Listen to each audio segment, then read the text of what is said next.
اعوذ بالله من الشیطان الرجیم بسم الله الرحمن الرحیم. لمنه خو تاسو ډیره مننه کوم چې موږ له مقرره کړه سو شعرونه چې بصر صاحب هیڅ خبر نشي لزانه او جانانه سړی مړ شي، هیڅ خبر نشي لزانه او جانانه سړی مړ شي، زار شم خار ناپرسانه پاسانه سړی مړ شي. او څوک چې تا پسې روان وي تل تر تله به یادېږي، څوک چې تا پسې روان وي تل تر تله به یادېږي، خو چې ستا نه رستو کېږي باچا خانه سړی مړ مننه. څوک چې تا پسې روان وي تل تر تله به یادېږي، خو چې ستا نه رستو کېږي باچا خانه سړی مړ شي. څو شعرونه د خپل ویمه چې د محبت اولنی باران حد دی وکړو، صفدر صاحب د محبت اولنی باران حد دی وکړو، چې رئیسار د کړه مزه جانانه حد دی وکړو، لاس چې تنګ شو نو تازه که قرباني ورکړله، د مجبورۍ د پیسو جوړ پیزوانه حد دی وکړو. بس دومره و چې لوپټې د خور هم بیلله، بس دومره و چې لوپټې د خور هم بیلله، د جواري اخرنی تاوانه حد دی وکړو. چې څوک د لرې را روان وي ستا ګمان پې کوم، چې څوک د لرې را روان وي ستا ګمان پې کوم، ستا د راتلو نه رات د هغه زړه کې ستا ښکلا او کرني لوبې کوي، د هغه زړه کې ستا ښکلا او کرني لوبې کوي، تا کې رالوی شومه زما مردانه حد دی وکړو. یو څو شعرونه په ترنم کې تاسو ټولو ته ډالۍ کومه چې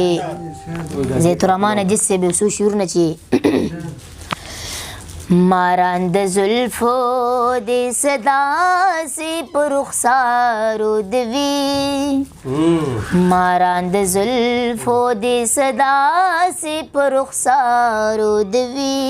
لکه پالنګ کې چې څوک ستړی مزدور کارو دوي، لکه پالنګ کې چې څوک ستړی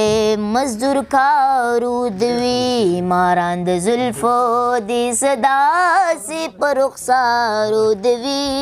لکه پالنګ کې چې څوک ستړی مزدور کارو دوي، لکه پالنګ کې چې څوک ستړی مزدور کارو دوي. تر کی ګران د کدغه سی واګدارو دوي، تر کی ګرانا د کدغه سی واګدارو دوي، تر کی ګران د کدغه سی واګدارو دوي، تر کی ګرانا د کدغه سی واګدارو دوي، هغه کور لوټ شي چې د کم کور څوکیدارو دوي،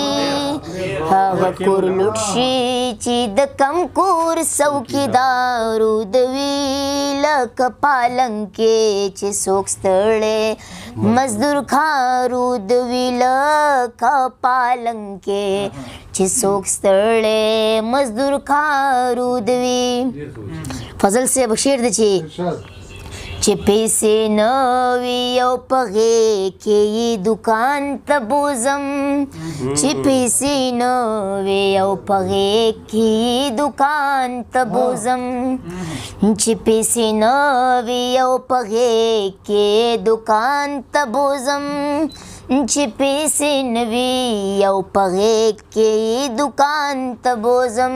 بچي ته داسې کسی حکم چې پلارو دوي، بچی تداسی